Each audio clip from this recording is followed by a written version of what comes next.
A very good evening to you. Welcome to the latest podcast in town, the hub of leadership. My name is Maklas Katambani, and today we are so delightful to have one of our community leaders and also an aspiring member of County Assembly, Hon.Moses Kavallah.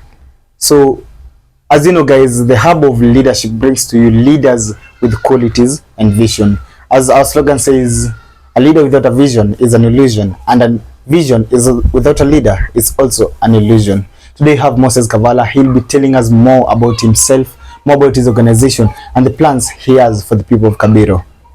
Moses, yes. Asante sana. Thank you for making time to join us. Uko sawa? Uko salama? Nashukuru kwa kuwa hapa. Yeah. Naona mumeanzisha mwamko mpya Dagoretti North. Yeah, tunasema vijana wafanye kazi. Na inafaa hivyo. Yes. I really appreciate. Kwa majina naitwa Moses Kavallah. Na mimi ni community leader.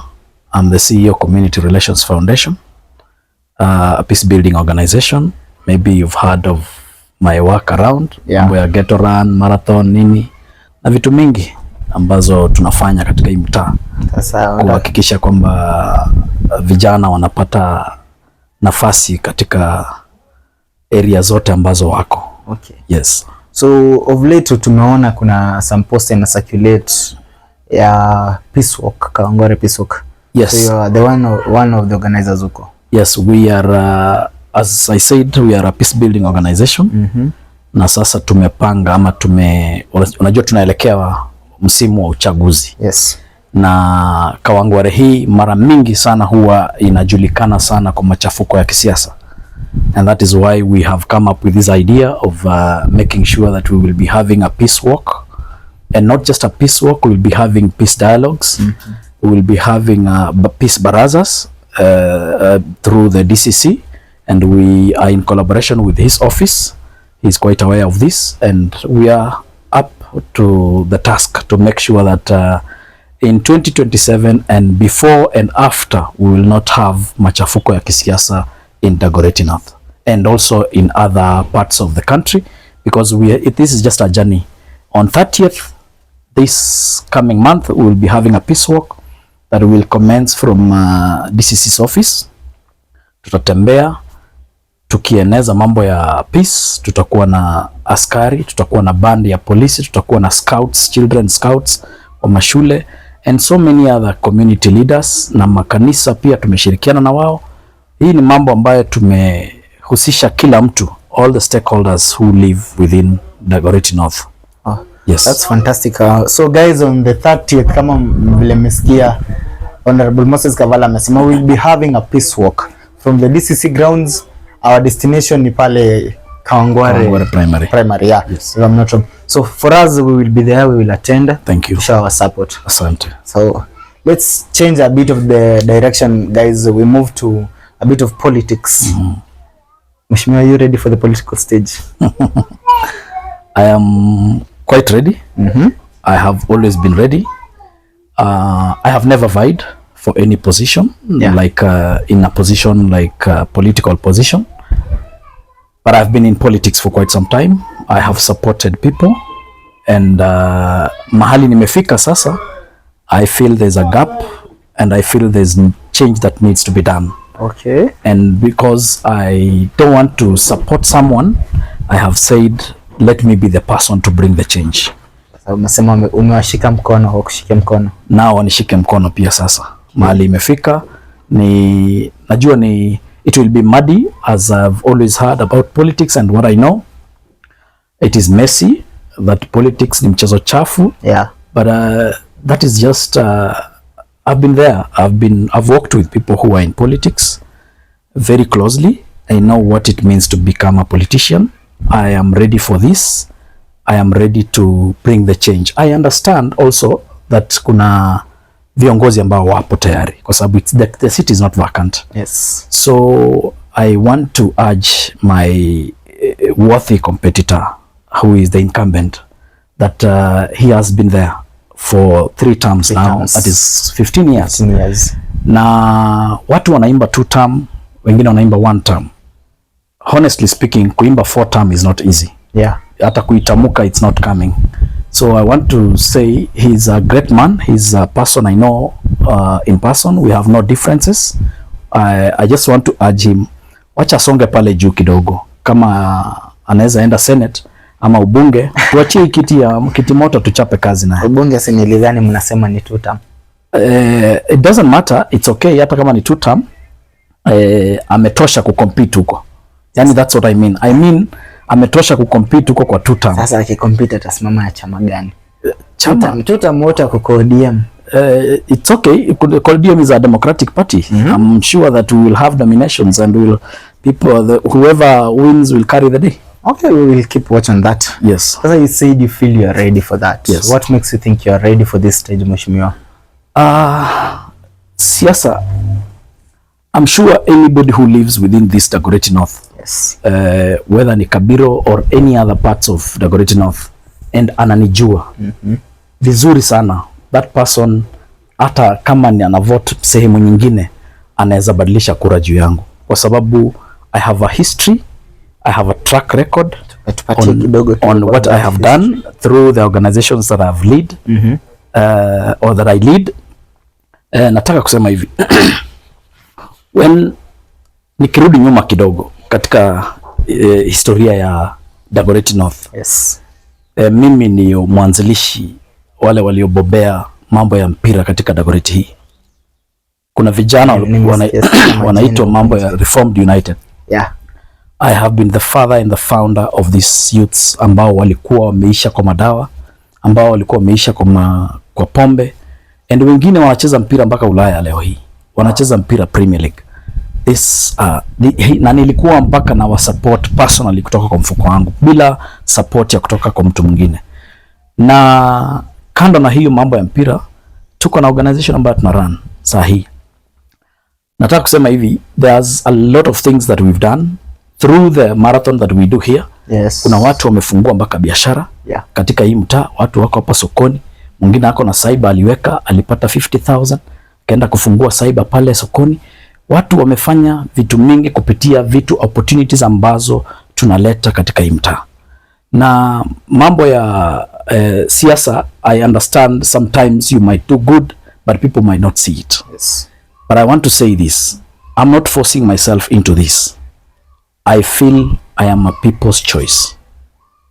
The Kabiro people needs me. Kabiro residents, Kabiro voters, they need me like yesterday. Na I made this decision of kusimama kiti ya Kabiro way back in 2022, in the last election. But I did not vie. I supported someone else. Why? Because nilijua kujipanga ni kuanza mapema, na nikaanza kujipanga. Sasa wakati unawadia, naomba Mungu atufikishe ili tuweze kubadilisha mitaa zetu. Do you know Kabiro seat for now as I'm checking? Yes. Kabiro iko na I think it's 9 or 10 competitors who are going for this seat. And not even 10, not even 9. I am sure there'll be more. There'll be more because in the last election we had more than 20.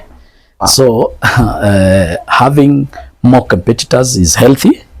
Me, I always believe in a competitive seat. Sitaki kile kitu unapewa tu. Nataka if we are vying, let us compete. Let us see who is worth.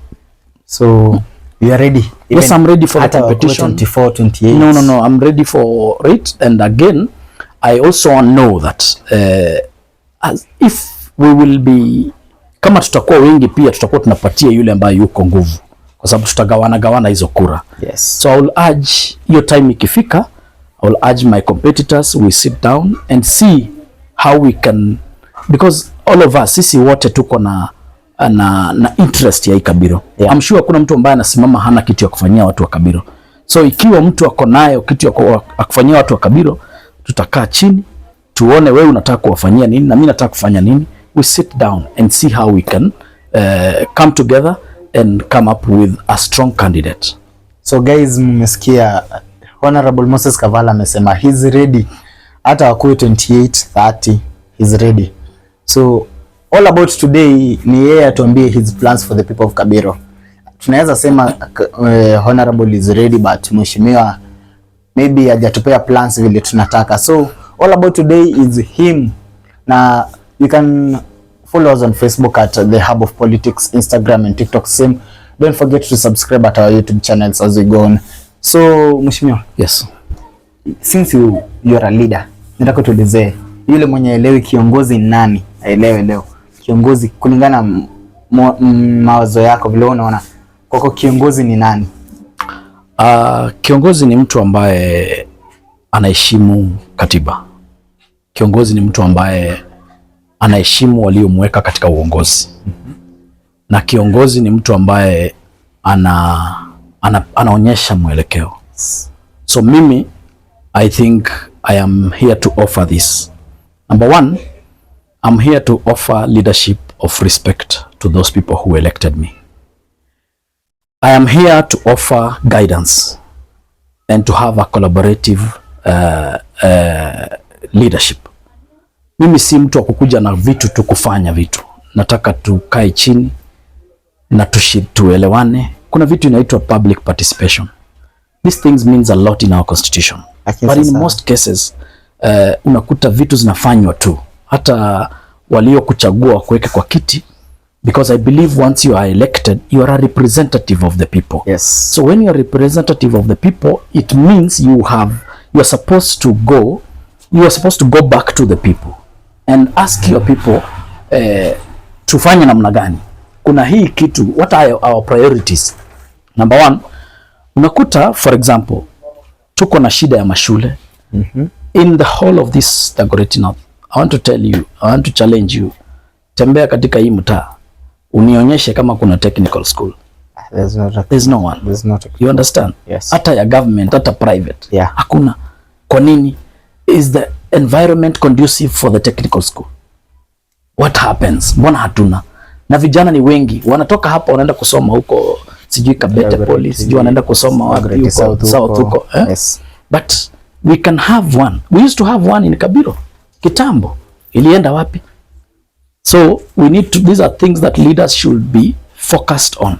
Yeah. Number two, we have a problem ya maji katika hii mtaa yetu.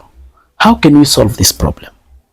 I am not the best, but through other organizations, through other well-wishers, if we come together, we can solve this problem. Sana sana unakuta maji haiwezi tutosha. Nairobi ama hapa Kawangware mostly maji nakuja mara moja kwa wiki. Yes. Wewe maji nakuja Tuesday. Umeamka saa 11 umeenda kazi. Umeenda hustle. Unarudi jioni maji iliisha. You end up buying water every day at 20 shillings per. Ni 20 bob ya sukuma utanunua ama ni 20 bob ya maji. This is a major problem that we have in our constituency and also in our Kabiro ward.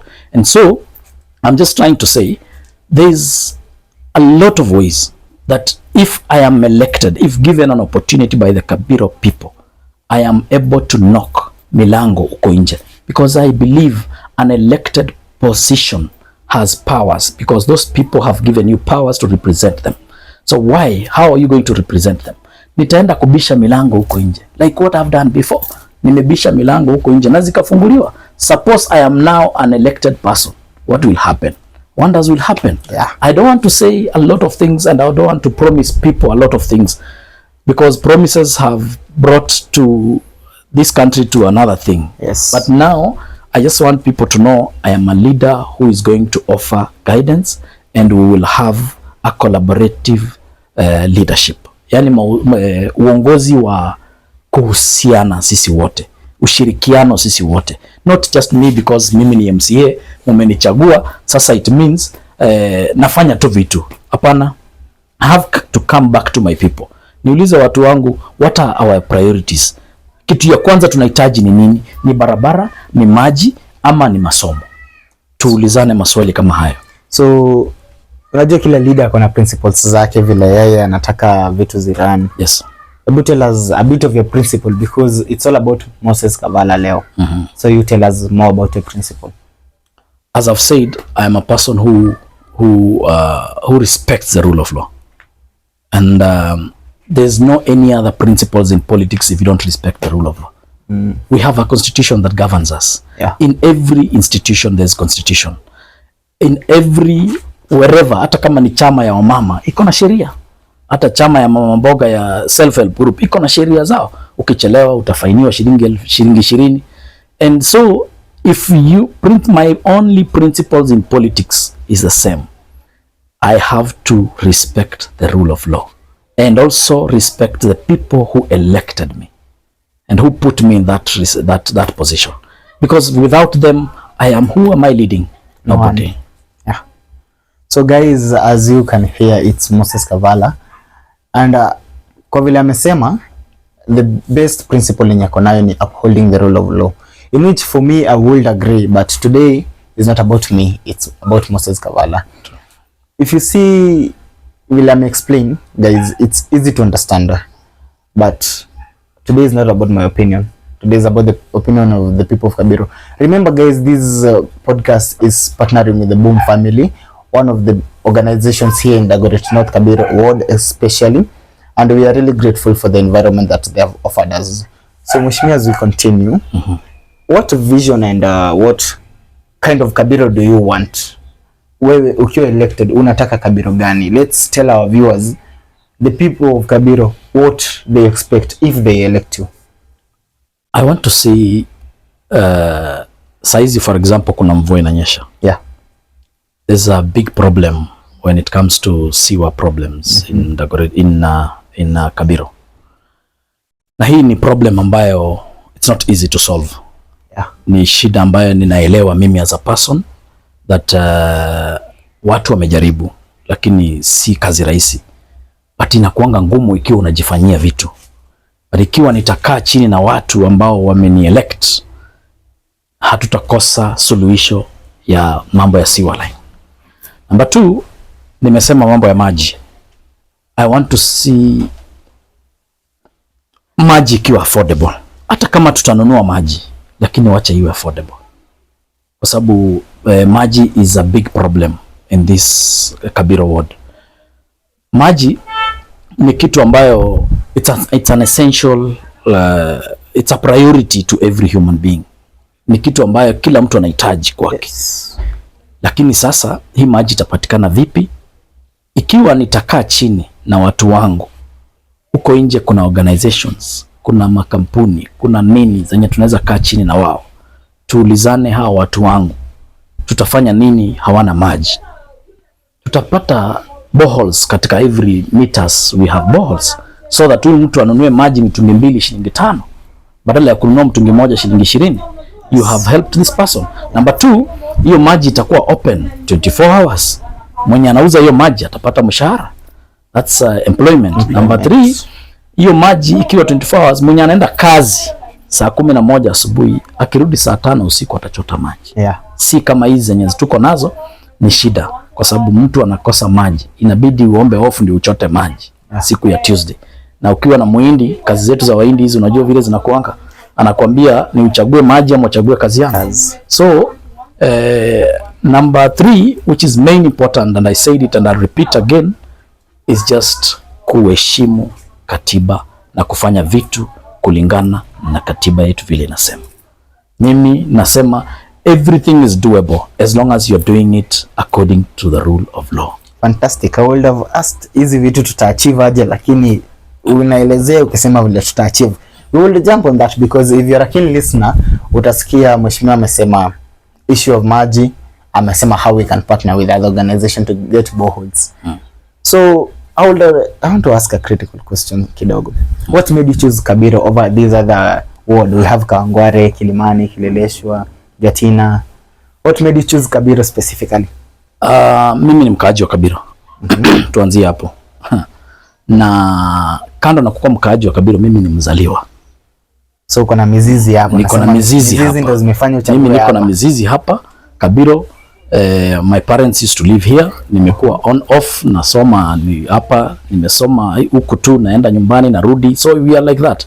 Nimeishi hivyo. So Kabiro is not that ni mahali nimechagua tu. Hapana, ni kama nyumbani. Unaona, kwangu mimi this is my home. Actually I don't have any other home. Mimi hata huko nyumbani watu wanijui. Watu wanajua mimi hapa Nairobi than even home where I come from. So I've chosen Kabiro not because of choosing Kabiro, but because this is where I belong. Nice. Sasa Kabiro ushaweka mizizi. Mimi naweza sema that's a good move by the way. I'll congratulate you on that. Thank you. Because wanasema you dominate wherever you see, you choose wherever you see you dominate. Yes. Yeah. So when we come back to Kabiro, issue gani unaona ina affect watu wa Kabiro saizi? That paining thing yenye watu wa Kabiro naumia sana. And how will you tackle it? Let's leave alone kuweka zote in general. The one lacking in Kabiro size. Priority ya Kabiro size, if you ask me, is water, then siwa. Hizo ndio vitu ambazo drainage system is a major blow in Kabiro. And not just drainage system, stories za siwa na sewages ziko everywhere. If we talk about siwa around here Kabiro, ukielekea Kabiro primary, this siwa and it has been imeumiza watu wengi for what I can say. So how like siwa and water, how will you tackle it? As I said, these things, Kabiro needs a leader who doesn't depend on government, who doesn't rely on government resources. Kabiro needs a leader who can see beyond government resources. Kabiro needs a leader who can see beyond governor. Because if I can look up to the governor, I must kneel down to the governor for me to get maendeleo hapa. And that is not what I want. I am a leader who believes that a time is coming where we need to knock doors out there. We have people we have organizations who have goodwill for the people. We will go for those organizations, knock doors, see how can you come and help these people. Muja msaidie hao watu waweze kupata kitu fulani. So through my office, through our office in Kabiro ward, it will be easier for us to kuweza ku fix the problems we have. Mambo ya siwa, it is a big it's a multi-billion project. It's not a problem. It's not a problem in Kabiro alone, because it's a problem that cuts all across. I remember way back in maybe 3-4 years ago, there was World Bank had come here kuweza kuweka siwa, but kulikuwa na issues. Kwa sababu gani? Hakukuwa na public participation mzuri ambayo ilifanywa na land owners katika hii mtaa. Shamba za huku ziko na wenyewe. Huku mara mingi utakuta si shamba za serikali kama Eastlands. And so you have to sit down with the landowners, recognize that they exist, talk to them, come up with an amicable solution, and you will knock doors out there. Before you go to knock doors, find out how can we do this before the World Bank comes, before the whatever organization wants to come, anything.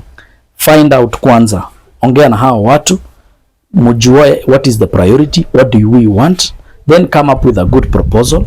I am sure people will listen to you and you'll fix the problem. The problem of water is a priority, and the problem of sewer is also a major priority.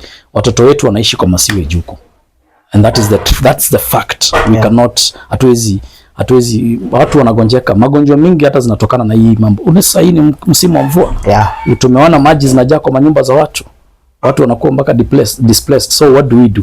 It's a country that we live in, and we have to agree, but at the end of the day we must involve the people who elected us to come up with a solution. The only problem we have is tunakuwa sisi ni viongozi, lakini hatuamini kwamba ule mtu ambaye alinichagua ni kiongozi pia. Umeelewa? Na assume kwamba mimi ndio tu niko na solution ya, umeelewa? Mimi ndio tu niko na solution, so I don't need opinion ya ule mtu mwingine. Opinion ya ule mtu ambaye mama mboga ambaye ameni-elect ina matter a lot. Lazima niweke huyu mama chini, nimkalishe chini. Opinion ya ule mzee ambaye ameni-elect, ule mzee wa mjengo ambaye ameni-elect, lazima nikae naye chini nimuulize, wewe maoni yako ni yapi? Tufanye namna gani? You will come up with a solution that will fix these problems. So that one tumekuwa tukiongelea generally the people of Kabiro. Yes. Right now we see the youths ni wengi. Actually the youths form the 70% of the population in Kenya. Very true. So like here in Kabiro, I'm also a youth here, a resident here. But I can tell you many youths are jobless. Some of us wamesoma. I know some guys wamesoma, but getting employment ni ngumu. So the challenges affecting the youths, what does it tackle? Because for now I can tell you, to win a political seat, we no longer sit on the basis ya mama mboga, yule mzee, because the youth have shown that they can be a part of this political journey. True. So how do you promise to support the youth? Because first of all, some of the youths here are facing a lot of challenges, like the issue of Kabiro, kuna issue of drug abuse. Yes, true. It's major here in Kabiro. So how can we tackle such things? First of all, I want to say Kongole for the youths who have come up to register as voters. But registering as voters is not just enough. Yeah. Being part of the electoral process is also another thing. It is also what should be done. Another thing also, the youth should come up and also vie for these seats. Mimi nataka kukuona Gen Z akiwa competitor wangu na nitafurahi. Wako na nimefuatilia the rabbit, which is okay. But now I want to tell you something that no politician will tell you. Youths mara mingi huwa, mimi have been there, tulikuwa tunaambiwa register youth group, mupate pesa ya serikali, CBO, mupate pesa ya serikali, muapply, let a certificate, you will get 100,000. We registered a group in 2010. I think it was 2010 if I'm not wrong. It was called Reformed United Youth Group. We were about 60 of us and I was the chairperson. I want to tell you, given 100,000, amongst the 60 of us, kuna 20 ambao hana chakula kwa nyumba, hana rent, hana sijui nini. Huyo mtu, will you put this money in project wakati mtu analala njaa? No. You cannot. And that is why I'm saying we are in 21st century. Yeah. Mambo imebadilika. Sasa tumeingia maisha ingine. Si maisha ya kwenda kuambia watu wa register youth groups, sijui wafanye nini. Hiyo imeenda na wakati. Youth, let's be part of the infrastructure that is going on today. The president is doing housing.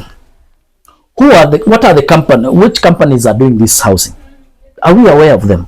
We don't know. Have we registered companies? Let's come together. We are 20, 30 of us, register companies. And these companies will be the ones that will be doing these roads, will be the ones that will be doing the housing.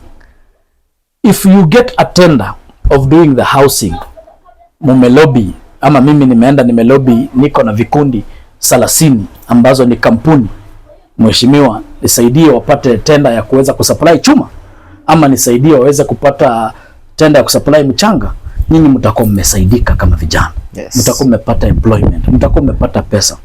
And that is why we have an issue ya mambo ya drugs umeongelea.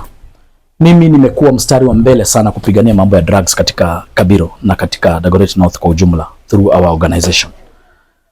But I want to tell you this, si mambo rahisi. Yeah. We need a solution that is lasting. How do we get these lasting solutions? Through this whatever we will be doing. Huyu kijana ambaye anajidunga dawa, amekaa siku mzima, amepata jioni ikifika amepata 50 bob. Ni madondo atakula ama ni dawa atajidunga? Atakula nikatakatia mandazi ya mbao. Ukisha nikatia mandazi ya mbao, weka supu, 30 bob aenda ajidunge dawa. Lakini tafuta kazi, hata mambo ya cleaning huku kwa mitaa zetu, kando na kuokota takataka ambayo tunaona, kuna mambo ya kuclean hizi barabara. If we talk well to the organizations who are relevant, they will help us get money to pay this. Kuna mambo ya Nairobi River.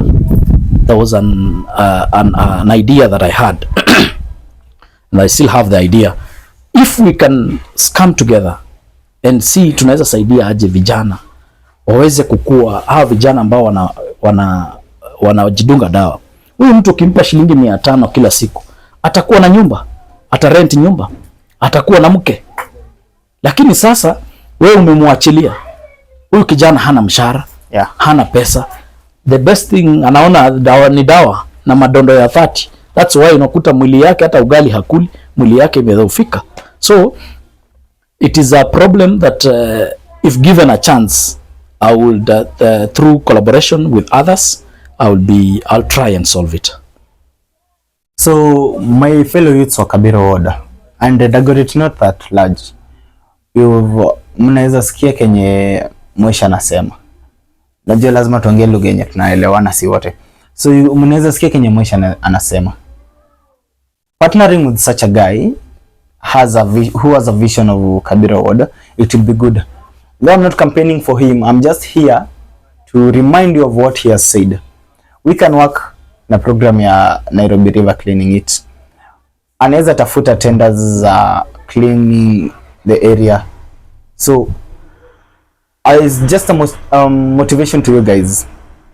We can come out from that drug abuse if we wish. Tukichoose wenyewe that we want to come out of this drug abuse state, we can. But as I said, today is not about me. Today is about Honorable Moses Kavallah, and we are almost winding up, Mheshimiwa.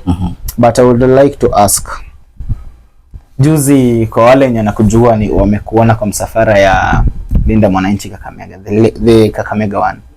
You were there. Hebu tuambie, tukidive into politics sana, hebu tueleze, are we expecting something from that team? Ama you are just showing support? I am neutral at the moment. I don't want to say I support Linda Mwananchi, but I'm an ODM person, and I think I am an ODM aspirant. That's the truth, unless otherwise. But I want to say this: the ODM that Baba believed in, and that's the truth. Apart from tuache tu ati sidelines ama facts, ODM Baba believe kwa rule of law. Yeah. Baba alikuwa ni mtu ambaye hangekubali mtu anyanyasike. Baba hangekubali hii mambo ya abduction.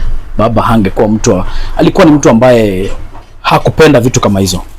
And so if you see, like for example, the likes of Akina Sifuna, if you look at it without politics and without being biased or anything, I want to tell you the truth that those guys are speaking Baba's language. Yeah. That is the truth. They are speaking Baba's language. And if you see, wale watu wote wanafuata huyo jamaa ama hao Sifunas ni wale watu walibelieve kwa Baba kabisa. Na wale ambao wako pande ingine kwa sababu ya ile kitu wanapata. And that's the truth. The ODM's patron today is a president. Yeah. And he has said it publicly. I'm not saying it because yeye ndiye amesema mwenyewe. Mimi sitawacha chama ya ODM iende, nitasimama na nyinyi. Na chama ya ODM anafukua patron kwa nini? Kwa chama ya ODM hakukuwa patron wakati Baba alikuwa hai. You understand? Yes. That it means ameona kuna vacuum mahali. Akaona hii vacuum nafaa kuitumia. And that is why those who believed in Baba completely ndio wako kwa pande ingine.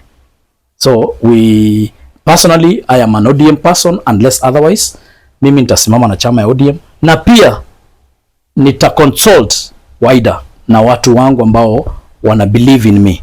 If they tell me go independent, if they tell me go tuende chama ingine, hii chama ambayo iko na maadili, ambayo inaheshimu katiba, chama ambayo itanipea mimi mwelekeo ambayo ni wa kuheshimu katiba. Sitaki chama tu kwa sababu ni chama. Me, I don't want that. I want a political party that respects law. Alafu ambayo iko pia na uwazi. Chama ambayo nitaweza kukua ndani niseme I am comfortable here. Na pia wale watu niko nao wako comfortable katika hii chama. That's good. So Linda Mwananchi team, to you feel it has more the spirit of Baba than the other team? Yes, it does. So if the party leader today, as we believe tomorrow there'll be an NDC. No, on Friday there'll be an NDC. What if Sifuna is removed from the SG seat? Because I believe there's a case in court on Thursday, then Friday. Kesi ilisimamisha kutolewa kwake. Then the Friday we have the NDC. So we'll be knowing the rule on Thursday. So what if Sifuna is removed as completely, the SG completely, then he forms a political party? Will you follow there because you say the team of Sifuna has the spirit of Baba? I want to say this. I am not in ODM because of the spirit of the Baba. Baba spirit. No. I'm in ODM because niliheshimu na nilipenda maadili ya ODM. Umeelewa? Yeah. So nilijua whether Baba is alive or not, I'll be a member of ODM. Kwa nini? Nitakuwa member wa chama cha ODM kwa sababu mimi kama Moses nimependa mambo ambayo iko ndani ya ODM. Ama maadili ya ODM inanifurahisha. So if today another political party is formed, by either Sifuna or any other person, mimi I am going with any person who is ready to respect mwananchi, to respect our constitution that is sovereign. Okay. That's basically amejaribu kutuambia ODM isipompa ticket, he'll be going with the other party. I'll be going to, and it's not about giving tickets. Me, I want free and fair nomination. Nomination, yeah, by the way. Yes, I do believe in nominations. Because, you know, ODM in Dagoretti North has that behavior of giving a direct ticket. We saw on the last election, we believed tutaenda nomination. People believe Ogeto will get the ticket. Then we went direct nomination. You know, today I want to say this. Baba is not there. You know, most people in politics, watu wengi walikuwa wanahang kwa koti ya mzee. Lakini because mzee is not there, tunataka tuone how things will go. I am not God to predict what will be happening then, but I want to urge ODM, if they want to be relevant to the people, and na chama ibaki chama ya wananchi, waheshimu wananchi na waheshimu opinion ya watu. Mambo ya direct ticketing ilifanya hiyo chama ikatingika kidogo, hata kama baba alikuwa hai, na kama baba hangekuwa hiyo chama ingekuwa ilivunjika vibaya sana. But sasa tunaona what is happening. So mimi I want to say this, I'm in ODM. Ikiwa chama ya ODM itaweka free and fair nominations, me I have no issue. But ikiwa nitaona dalili za kukaa ni kama wanataka kuleta biasm, then it means I'll have to walk out. I can even go independent because I believe in myself. I believe also in the people who are giving me the mandate to lead them. Okay. Yes. I was to ask you who's your idol, but umetaja sana baba. I'll just have to answer it myself. Raila. Baba, yes, Raila has been was really a baba for everyone. Yes. For most political people, those who are in politics. And I want to say this. I also have people who believes in who I believe in, not just baba alone. Mtu ambaye mtu yoyote ambaye anaheshimu katiba na anataka kufanya vitu kulingana na katiba. Hizi vitu zote is doable. Hakuna kitu haiwezekani. Hata barabara inaweza tengenezwa. Hata maji inaweza fiksiwa. Yes. Mahospitali zinaweza kuwa na madawa. Ikiwa tu tutaheshimu katiba. Ikiwa tu tutawatoa ufisadi katika idara ambazo tuko nazo. What is killing our country in most cases is shortcut. So umeongelea ufisadi, we were winding up, lakini I feel this is an urgent thing to talk about. Do you believe we can end corruption in Kenya? It's possible. Very possible. How? Because ikianza juu. Let me give you a good example. We have leaders of integrity in this country. A lot of them. For example, I don't want to speak like mtu ambaye hajaishi hii Kenya. Nimeona vitu. Mimi nimeona vitu. Wewe najua umesoma wakati ya Matiang'i. Si ni kweli? Yeah. Matiang'i is a leader who proved that things can be done in this country. He was a CS for education. He proved to people that vitu zinaweza fanyika. It is Matiang'i alifanya siku hizi mpaka uko ukitaka passport siku hizi haikai miaka mzima. Passport ilikuwa inangojewa mwaka na passport. It is Matiang'i vitu mingi sana alifanya. Mambo ya mtihani saa hii hata imeanza kudelay. Mtihani tena imerudi mahali ilikuwa. Lakini when Matiang'i was there, mtihani ilikuwa inafanywa sijui 1 month mtihani imetoka. Form 4 mtihani ishatoka ama primary. So if you are a leader of integrity, inaanza juu. It starts up kama wewe uko huko juu na haukuli rushwa, ule wa chini hata kula rushwa.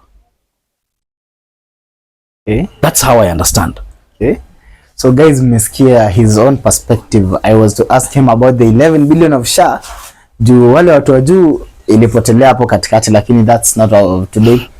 So we are almost winding up, mheshimiwa. Yes. I want to give you 3 minutes. Talk to the people of Kabiro. Tell them. Kamera yangu ni hii. Kamera yako ndio hii. Asante. Vile nimesema, wananchi wa Kabiro, mimi ndio Moses Kavallah. Mtaani wananiita Kavallah mtetezi, wananiita CEO, wananiita Kavallah mkombozi. Nataka kusema hivi, nimeingia katika ulingo wa kisiasa na nimeamua kwamba nataka kusimama kiti ya MCA Kabiro Ward. Na hii Kabiro ni Kabiro yetu ambayo sisi ndio wazaliwa na sisi ndio wenyeji hapa. Nataka kusema hivi, naomba tujitokeze kwa wingi tuweze kujisajili kuchukua kura. Namba 2, naomba pia hizo kura muweze kunipigia wale ambao mtachukua kura. Msichukue tu kura na mupigie watu wengine. Munipigie pia mimi kura ili tubadilishe mtaa wetu. Huu mtaa lazima tuichange. Na mimi nataka kuomba mayouths ambao wako hapa, wale wamechukua vitambulisho juzi na wale wanachukua kura saa hizi, consider me as the person who will lead you and show you what should be done, and you will not lack what to do.